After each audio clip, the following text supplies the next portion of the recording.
Bonjour, donc moi je m'appelle Irène, j'ai 15 ans et je suis dans un lycée au nord de la Seine-et-Marne en seconde. Je fais partie de plusieurs associations, notamment je suis partie de l'UNICEF, de l'association Elle Bouge, et je fais du scoutisme, je fais Scout et Guide de France depuis 8 ans. Donc c'est avec les scouts que j'ai pu participer l'année dernière aux États généraux des droits de l'enfant. Pour moi, c'était vraiment une expérience géniale parce qu'on se retrouve devant des politiques pour débattre de nos idées. Il y a vraiment un vrai dialogue avec eux autour de nos propositions.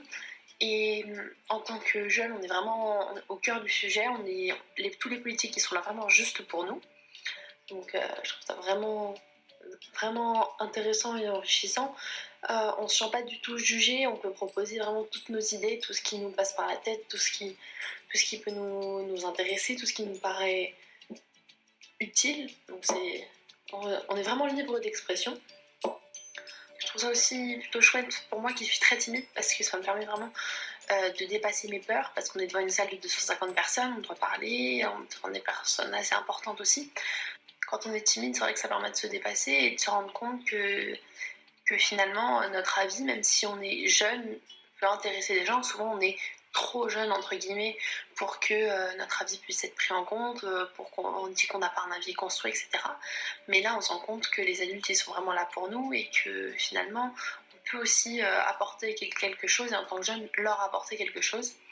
Ce que j'ai trouvé intéressant aussi, c'est le fait que ce soit des jeunes qui proposent les lois. Parce que souvent, c'est des personnes, des adultes, parfois âgés de plus de 50 ou 60 ans, qui font des lois pour la jeunesse. Et la différence entre leur jeunesse à eux et la jeunesse d'aujourd'hui, elle est très importante. Il n'y avait pas Internet, il n'y avait pas les mêmes activités et tout ça. Donc parfois, c'est des lois qui peuvent être un petit peu désuètes, alors que nous, on est vraiment au cœur de ce qu'on vit. Donc, on peut proposer des lois qui sont vraiment adaptées à nos besoins et à notre mode de vie.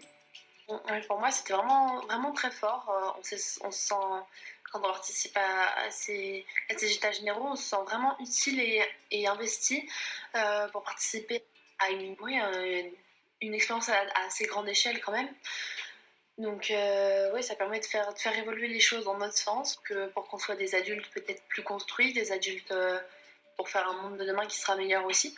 C'est à peu près tout ce que j'avais à dire, donc maintenant je peux que vous encourager et répondre au questionnaire qui a été mis en place cette année, parce qu'à cause du coronavirus, on ne peut pas faire les débats qui précèdent les états généraux.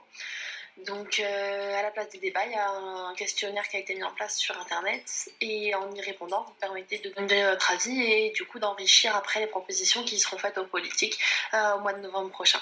Donc j'espère que vous allez y participer et peut-être vous retrouver là-bas au mois de novembre. Je m'appelle Rachel Nicoli, j'ai 15 ans, je suis dans un lycée au MUI, donc dans le Var. Aujourd'hui, je vais vous parler des états généraux des droits de l'enfant.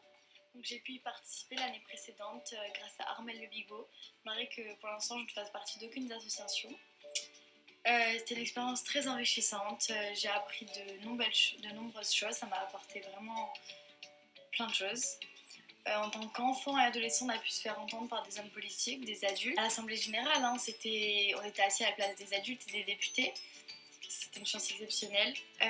Donc il y avait des représentants de l'association de défense des droits des enfants, il y avait des ministres et des députés locaux, mais plein d'autres personnes.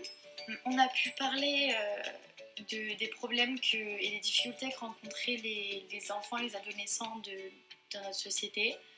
On a pu exprimer donc des idées et peut-être des lois qui pourront passer pour améliorer nos conditions.